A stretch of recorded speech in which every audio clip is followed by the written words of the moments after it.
This is a big area of Tesla that no one really pays attention to or speaks about. But today we're going to cover exactly what's going on here and the future potential for Tesla investors. So everyone knows Tesla as the company producing EVs and solving FSD. Perhaps you've even heard about their quest to have a robo-taxi fleet or build a Tesla bot, maybe even Dojo. You may have also heard about their supercharging network that loads of legacy automotive companies have recently been signing up for. But they have a whole other area of their business called Tesla Energy. The Tesla mission statement is simple: to accelerate the world's transition to sustainable energy. And of course, the EVs are working towards this very well, but the other areas that we'll speak about today are crucial for this. Tesla Energy is growing and it could be pretty big in the future. So if you're a Tesla stockholder right now or you're considering becoming one, then you should really know about this. Firstly, what even is Tesla Energy? It's a sector of the business empire that has a few different focused areas,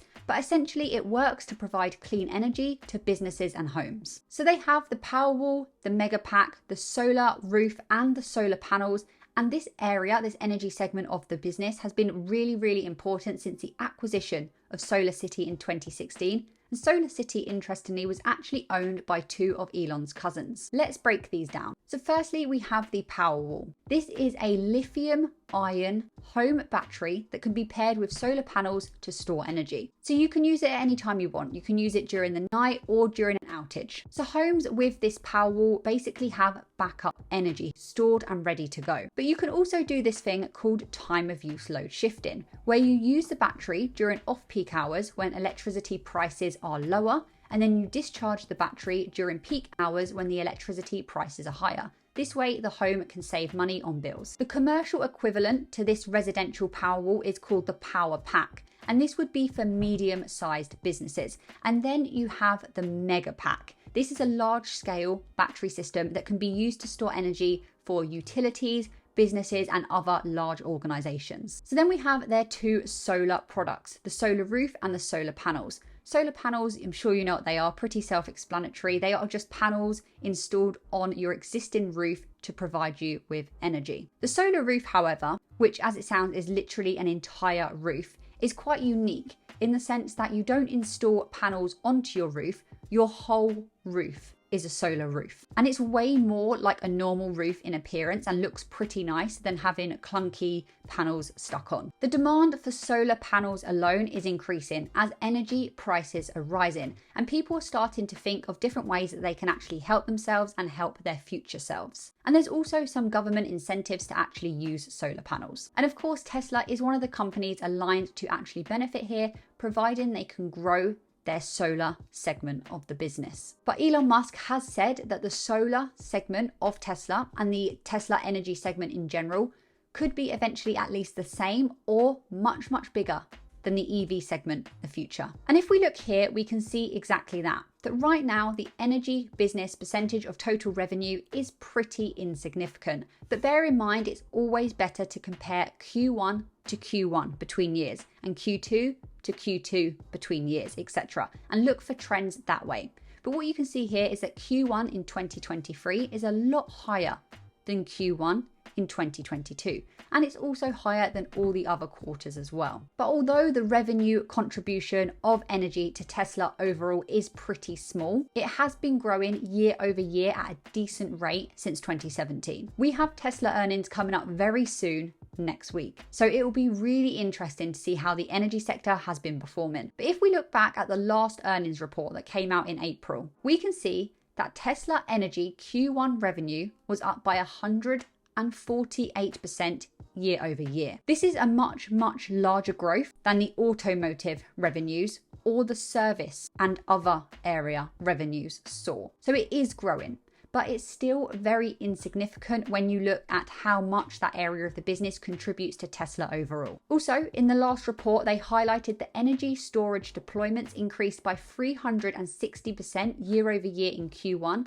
and solar deployments were up by 40%. What I'm trying to point out here is that it's growing fast, and it's on track to start accounting for more and more of Tesla's overall profits. This is just the beginning of Tesla Energy beginning to ramp up. If we look at the revenue growth rate in the last full year, so 2022, and the year-over-year growth rate in Q1 2023 of both Tesla EVs and Tesla Energy, Tesla Energy comes out higher. They are on track to exceed the growth rate of their vehicle production. And I think this will really shock people because people don't really seem to notice this area at all. And of course, it will be interesting to see what the stock price does when these new numbers of Tesla Energy start coming out in future earnings and analysts start to look at them and so on and so forth. The reason this is happening can be seen if you start thinking about how most technologies develop over time. At the start, new things are difficult and expensive to produce and sell. This is shown on an S-curve. At first, there is initial slow growth.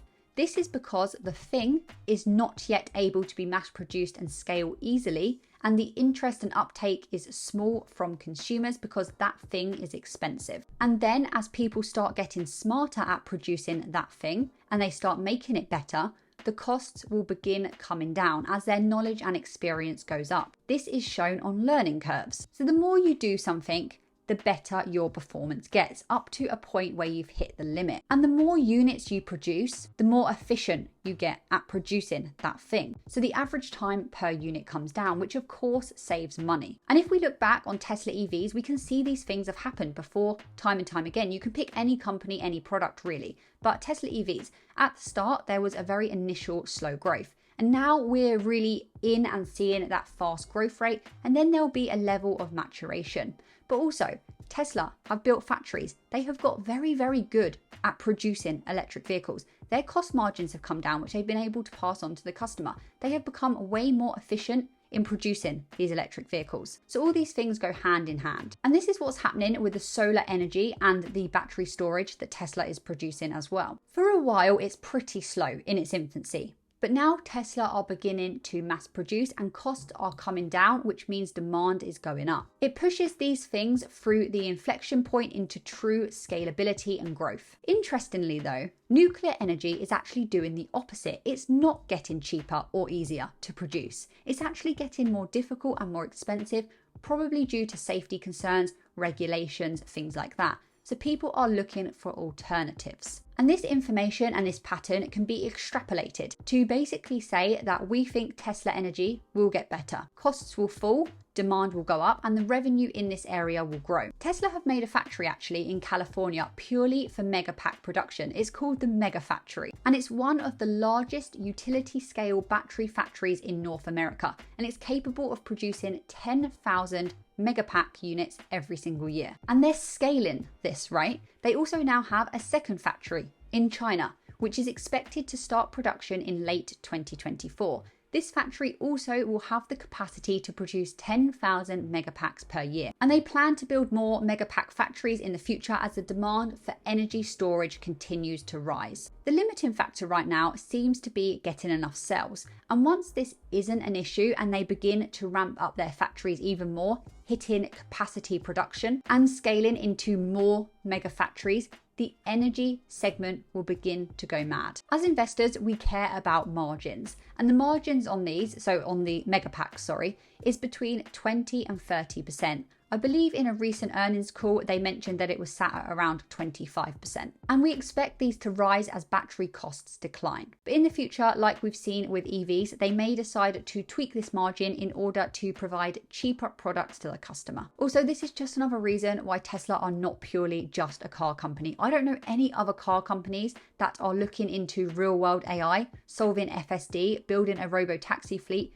building a bot, and are also building an energy business. Right, so going back to demand. We spoke about how the demand for solar panels and solar roofs are on the rise, but also for battery storage. That will be increasing as well. This demand will be determined by the costs coming down, production getting easier, etc. But also the increasing demand for renewable energy, the increasing cost for non-renewable energy, government incentives, regulation, and so on. But this isn't just at an individual level. It's also on a business, a government, and a city level. So massive businesses will become customers, like Apple already have, through their California Flats solar farm, which is powered by Tesla Megapack batteries. And government bodies will begin to buy Megapacks for utility scale energy storage projects because it's reliable and it's scalable. Also, this isn't just in the US. These Tesla Megapacks are being used for some energy storage projects here in the UK. One of them being the Pillswood Battery Energy Storage System located in the north of England in Hull. It's the largest battery storage project in the UK, and it's being used to store energy from solar and wind farms to then power home and businesses during peak demand times or during outages. Talking about the UK actually, I recently saw some news that Tesla is getting ready to launch an electricity provider here in the UK. And they've been hiring for roles related to this, and they've been granted a license to do it. It's still really early days, of course, but it's going to be really, really interesting to see how Tesla can compete price-wise